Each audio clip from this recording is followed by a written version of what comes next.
আসসালামু আলাইকুম, কেমন আছেন আপনারা সবাই? আলহামদুলিল্লাহ আমি ভালো আছি। Welcome back to my channel Romana's cooking and village life. তো আজকে আমি আপনাদের সাথে শেয়ার করব ছোলা বোনার রেসিপি।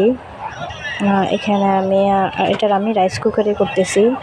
তো এটাতে প্রথমে আমি সবগুলো মশলা একসাথে মিক্স করে দিয়ে তারপর রাইস কুকারের সুইচটা দেব। তো এখানে আমি পেঁয়াজ দিলাম, তেল দিলাম, তারপর প্রথমে জিরা বাটা, জিরার সাথে আমি গোলমরিচ, এলাচ,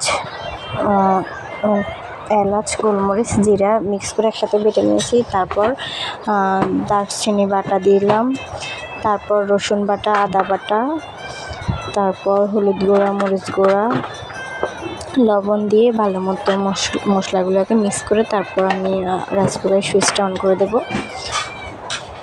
তারপর ভালো মতো মশলাগুলো কষানো হয়ে গেলে এতে আমি অল্প কিছু পরিমাণে পানি দেব।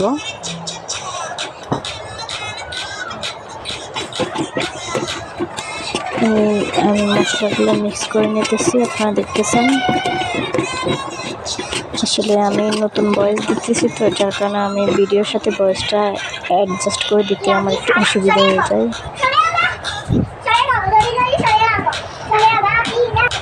তো এগুলো ভালো মতো কষানো হয়ে গেলে আমি এতে অল্প কিছু পরিমাণে পানি দেবো। পানি দেওয়ার পর পানিগুলো যখন দেখবো উপরে তেল উঠে গেছে, তখন আমি ছোলাগুলো দিয়ে দেবো। ছোলার সাথে কিছু আলু দিছি যেন ঝোলটা একটু ঘন হয়। তারপর আমি ছোলার সাথে কিছু পরিমাণ পানি দিয়ে ভালো মতো এগুলোকে করে নেব। তো আপনারা দেখতে থাকুন ভিডিওটা লাস্ট পর্যন্ত। এখানে আমি আপনাদেরকে আরেকটা কথা শেয়ার করতে চাই। আসলে আমি কলের পানি দিয়ে তরকারি পানি দিতেছি, তো যার কারণে কালারটা একটু কালো কালো হবে। যেহেতু হালকা একটু আয়রন আছে, যার কারণে কালারটা হয়তো একটু মোবাইলের স্ক্রিনে ভালো দেখাবে না। আপনারা এতে বাজে কমেন্ট করবেন না।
এই পর্যায়ে এসে আমি এটার সাথে একটু কিছু পরিমাণে পানি দেবো, যেহেতু নিচে লেগে যাচ্ছে।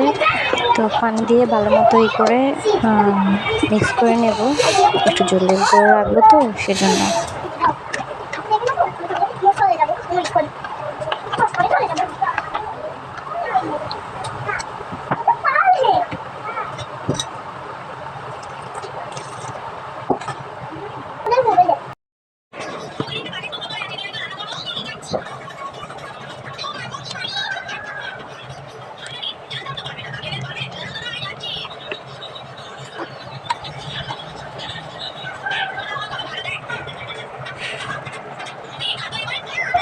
এটা হলো আমার রেসিপিটার ফাইনাল লুক।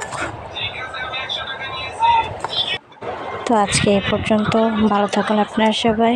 দেখা হবে আবার অন্য কোনো ভিডিওতে। আল্লাহ হাফিজ, আসসালামু আলাইকুম।